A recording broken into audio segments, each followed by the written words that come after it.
Hello and very good afternoon.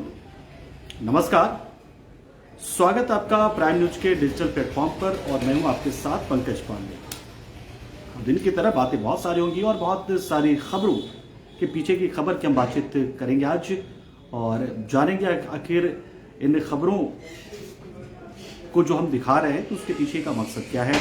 और जाहिर सी बात है कि जब कोई भी खबर आती है तो उनके विभिन्न पहलुओं को हम देखते हैं, देखना चाहते हैं और इसी कड़ी में उन खबरों को हम एक अलग एंगल से, एक अलग व्यू के हिसाब से उसे देखते हैं। तो चलिए सबसे पहले हम आपको बात करते हैं इस वक्त रैपिड रेल की। हालांकि रैपिड रेल क्या है, कैसा है, इस पर बहुत ज्यादा बातचीत हमें नहीं करनी है। दरअसल देखिए, रैपिड रेल की सौगात तो मिली है और रैपिड रेल 180 किलोमीटर प्रति घंटा की रफ्तार से दौड़ेगी भी और मेरठ से दिल्ली की दूरी जो है वो 1 घंटे की हो जाएगी। ठीक है, यहां तक सब कुछ ठीक है। पीएम मोदी ने उद्घाटन किया, पीएम मोदी ने इस दौरान तारीफ की और बताया कि कैसे एनसीआरटीसी यानी कि national capital region transport corporation Delhi और उसके आसपास के शहरों तक, दूसरे राज्यों के शहरों तक कैसे अपनी कनेक्टिविटी बढ़ा रहा है और इसी कड़ी में रैपिड रेल को हम शुरू कर रहे हैं। यहां तक बात ठीक है। दरअसल मामला ये हुआ कि इस ट्रेन को नाम दिया गया नमो भारत। नमो भारत, जाहिर सी बात है, नमो या नमस्कार, लेकिन शॉर्ट फॉर्म जो है नरेंद्र मोदी का, उसको भी बीजेपी नमो कह के प्रचारित करती है। नमो स्टेडियम अहमदाबाद में शुरू हुआ, नरेंद्र मोदी स्टेडियम, और अब ट्रेन का नाम नमो भारत। इससे कहीं ना कहीं अब कांग्रेस जो है इसको लेकर उसने पलटवार किया है। कांग्रेस के एक बड़े नेता जो कि मीडिया इंचार्ज भी है, पवन खेड़ा, उन्होंने कहा कि आप बार बार नमो का इस्तेमाल क्यों करते हैं? अगर आपको उस ट्रेन का नाम नमो भारत करना ही था तो आप भारत का नाम भी नमो भारत ही कर दीजिए, क्योंकि आपको भारत से ऐतराज है, आपको इंडिया से ऐतराज है। आप अब भारत को नमो भारत कहते हैं। हमारे इंडिया गठबंधन का नाम इंडिया रखा जाता है तो आप फिर भारत को प्रचारित करते हैं G20 में, लेकिन आप अपने नाम नमो को लेकर इस तरीके से पेश आते हैं मानो कि सब कुछ देश में आप ही ने किया हो। जाहिर सी बात है कि रैपिड रेल की एक सौगात तो दी, लेकिन उसका नाम नमो भारत रखने पर, हालांकि बीजेपी की दलील ये है और सरकार की भी और एनसीआरटीसी की भी, नमो भारत नाम इसलिए रखा गया है, नमो यानी भारत का नमो नमा हो रहा है। क्योंकि आपने जो भी आप लोग जो हिंदू धर्मावलंबी होंगे उन्हें पता होगा कि नमो का मतलब क्या होता है। अब ये इत्तेफाक है कि नरेंद्र मोदी का जो शॉर्ट फॉर्म है वो भी नमो हो जाता है, नरेंद्र मोदी हो जाता है, और इसलिए इस नमो भारत नाम रखे जाने से ट्रेन के एक नई तरीके की सियासत की शुरुआत हो गई है।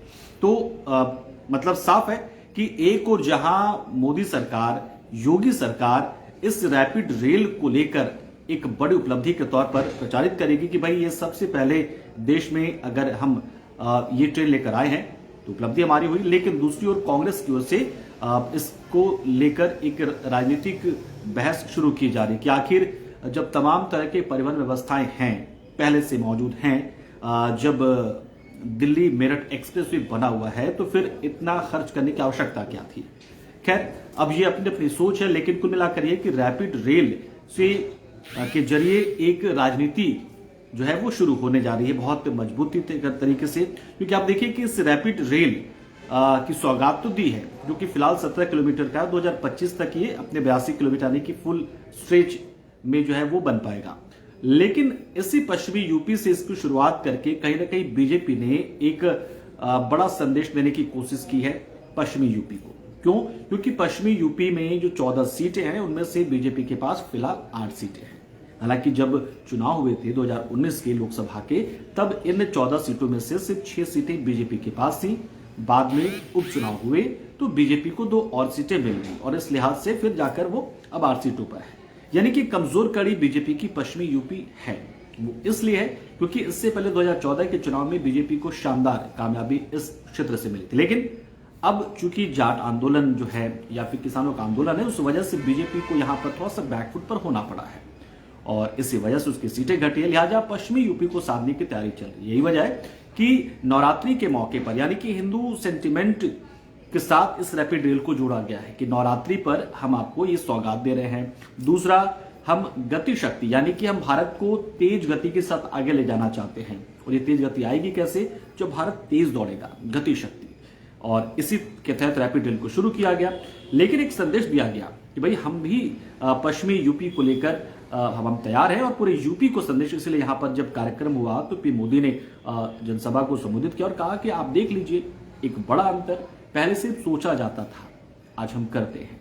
और सबसे खास बात उन्होंने जो कही, उन्होंने कहा कि आज हम जिस भी परियोजना या योजना का शिलान्यास करते हैं या शुरुआत करते हैं योजना की, उसको पूरा करके दिखाते हैं। हम काम करने वाले लोग हैं, हम देश को आगे ले जाने वाले लोग हैं।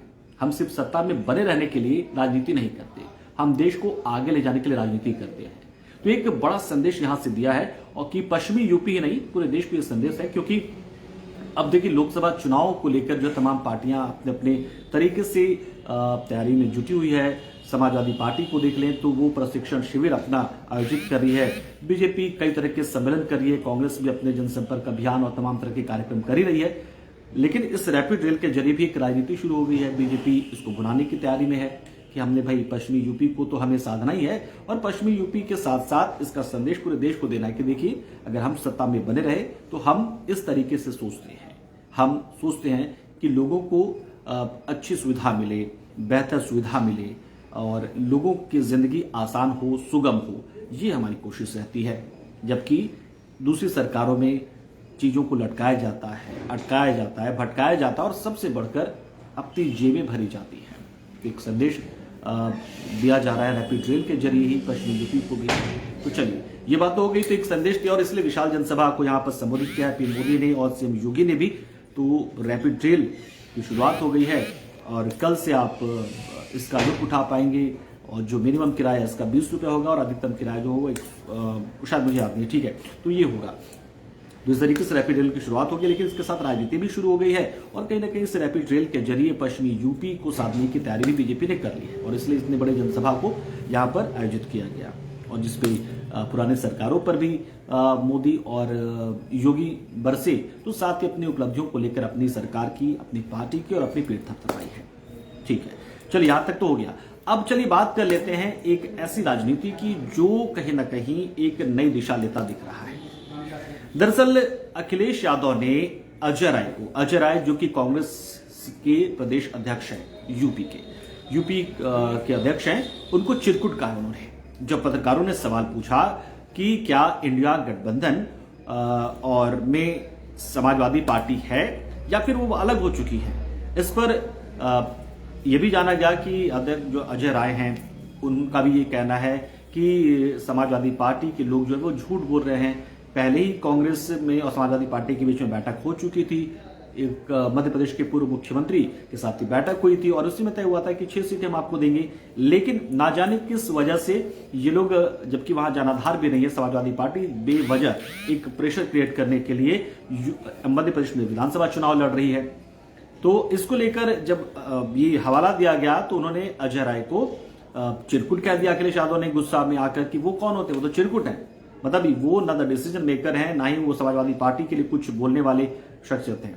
अब देखना यह है कि इस बयान के बाद, अखिलेश यादव के इस बयान के बाद से कांग्रेस को से किस तरह की प्रतिक्रिया आती है। हालांकि इतना तय है, इससे पहले भी जब कमलनाथ से मध्य प्रदेश में पूछा गया था समाजवादी पार्टी को लेकर कि आखिर इंडिया गठबंधन क्यों है, जब विधानसभा चुनाव अब में आप में सहमति नहीं बन पा रही तो लोकसभा चुनाव आप लोग लड़ेंगे कैसे, तो उन्होंने कहा कि कौन अखिलेश यादव, मतलब वो साफ एक तरीके से मुकर गए कि अखिलेश यादव, मैं नहीं जानता अखिलेश यादव को।